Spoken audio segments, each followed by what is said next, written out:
C'est-à-dire les sortir, c'est pas possible. Il en reste 3 exemplaires, mais ça coûte énormément cher de les faire venir de Grande-Bretagne. Par contre, sur ces blocs, il y avait des passerelles métalliques.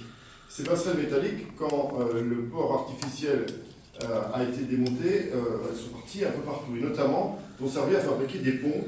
Et notamment, dans l'est de la France, dans un petit village des Ardennes, il y a un pont routier, sur lequel on peut rouler, qui a été fabriqué avec ces passerelles métalliques.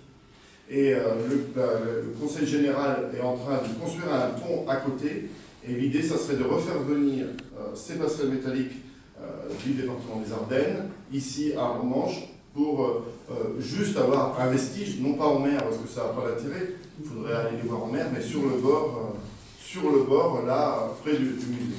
Donc, pour l'instant, on travaille là-dessus, mais ça coûte beaucoup d'argent. On est sur plusieurs dizaines de millions, donc c'est pas encore fait. Mais parle-nous de ta tablette là. Regardez un peu nous. De ce que tu penses faire là. Ouais. Explique. Donc, dans le cadre des festivités du 70e, on travaille beaucoup donc, sur tout un programme. Donc, on va lancer un appel à projet, le conseil régional. Moi, je travaille beaucoup avec le maire de Sainte-Mère-Église, avec l'ensemble des acteurs sur l'ensemble de la bataille de Normandie. C'est-à-dire que les festivités, ça ne va pas être uniquement le 5 et le 6 juin 2014, ça va commencer un petit peu avant, au mois de juin 2014, et jusqu'au 20 ou 23 août, fin de la bataille de Normandie, ça dépend quel épisode on prend. Donc il va y avoir pendant toute cette période de 2014, contrairement à ce qui s'est fait au 60e, là pour le 70e, des événements partout, de Chambois à Mortain, à la prise de Cherbourg, et puis évidemment ici, le débarquement. Le 5 juin au soir, il y aura l'embrasement de la côte, donc avec des feux d'artifice, 5 juin 2014. La cérémonie officielle, on ne sait pas encore, puisque le président de la République française viendra à Ouistreham, il l'a écrit, mais aussi invitera tous les pays, tous les chefs d'État. On ne sait pas si c'est à Utah ou à Omaha. Pour l'instant, on ne sait pas si c'est le Calvados ou la Manche, probablement le Calvados, mais il paraît qu'il y a un ministre cherbourgeois qui essaie de tirer la cérémonie vers la Manche. Ça, on va pas. Le ministre aux anciens combattants vient le 4 avril, d'ailleurs, il ne connaît pas vraiment les plages du débarquement, donc on va lui faire visiter parce qu'on est un peu en conflit avec lui. L'État a créé un groupe avec une somme d'argent assez importante pour à la fois les festivités du 70e, mais aussi le 100e anniversaire du début de la bataille de la Grande Guerre. Alors, nous, on est un peu en colère parce que d'abord, on ne fête pas le début d'une guerre, ça n'a pas de sens.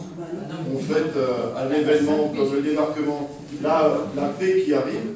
Mais ça, j'ai eu l'occasion de lui dire avec le président Laurent Beauvais, on a été reçu par le ministre, on lui a dit, c'est stupide. Il semblerait que du côté de la Somme, etc., voilà, dans l'est de la France, il y a un lobbying assez important. Et on est un peu en conflit avec, en 2014, avec des cérémonies du 100e anniversaire du début de la guerre, et puis 70. Mais j'aurai l'occasion de vous en parler parce que c'est vraiment un programme complet, on travaille avec les associations. Donc l'idée, 2014, c'est la transmission.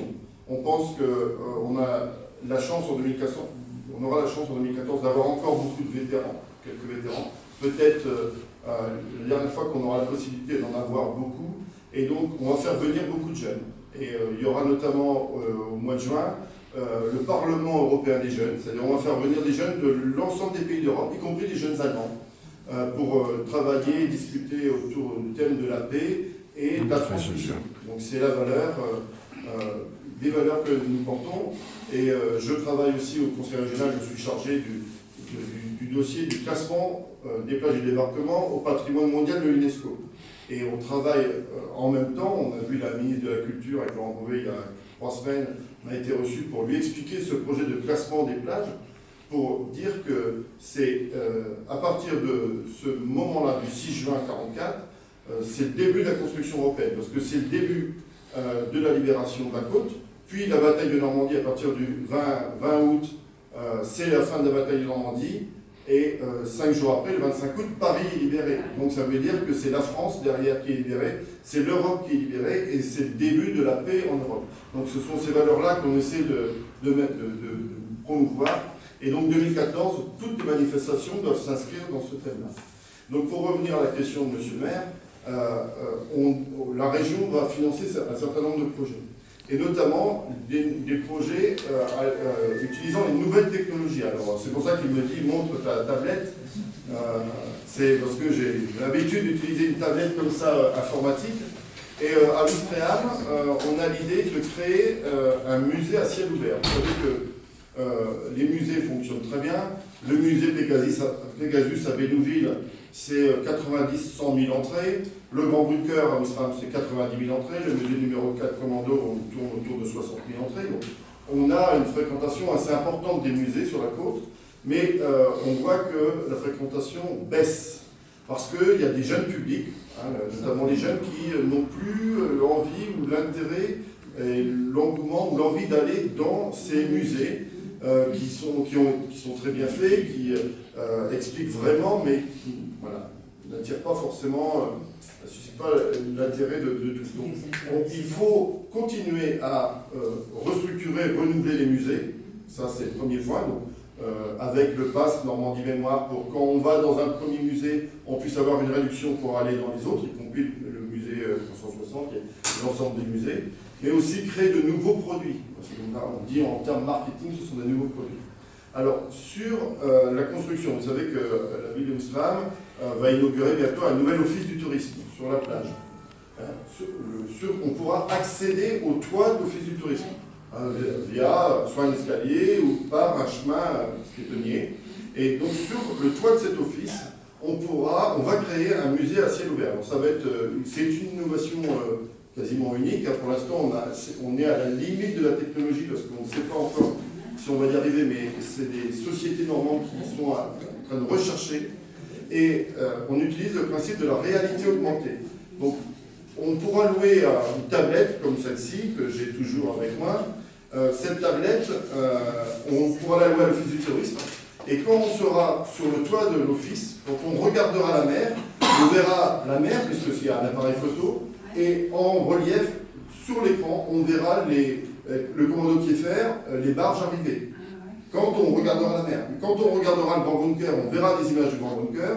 Quand on regardera vers le Havre, eh bien, on verra, ou plutôt Merville-Franceville, on pourra voir les batteries, et ainsi de suite, en se tournant. Donc, en faisant le tour, 360 degrés, les gens auront les images d'archives, mais vivantes, c'est-à-dire ce ne sont pas des photos, c'est des films. Tout en voyant le paysage actuel, les images d'archives s'inséreront sur ce que l'on voit à l'écran. Et donc, autant vous dire que dans ce lieu, que vous imaginez bien, que vous connaissez bien, l'entrée de la plage, quand il y a 10 000 personnes, les journées de début de soleil et plus l'été, on espère capter comme ça beaucoup de jeunes et avec cette nouvelle technologie avoir ce nouveau concept qui est le musée à ciel ouvert avec les nouvelles technologies. C'est aussi ça ce que l'on veut mettre en avant à l'occasion du 70e, c'est des nouveaux systèmes de communication tout en respectant, et là, monsieur le maire a déjà travaillé, c'est la conscience scientifique, mais c'est vrai qu'on travaille avec des historiens parce qu'il faut surtout garder la caution historique, c'est-à-dire de ne pas aller raconter n'importe quoi et des faits qui ne se sont pas produits. Il faut que ce soit vrai, avec des nouveaux moyens de communication. Donc voilà, j'étais un peu long, mais... C'est intéressant. Merci, très bien. La nouvelle technique, là, c'est sûr que ça va attirer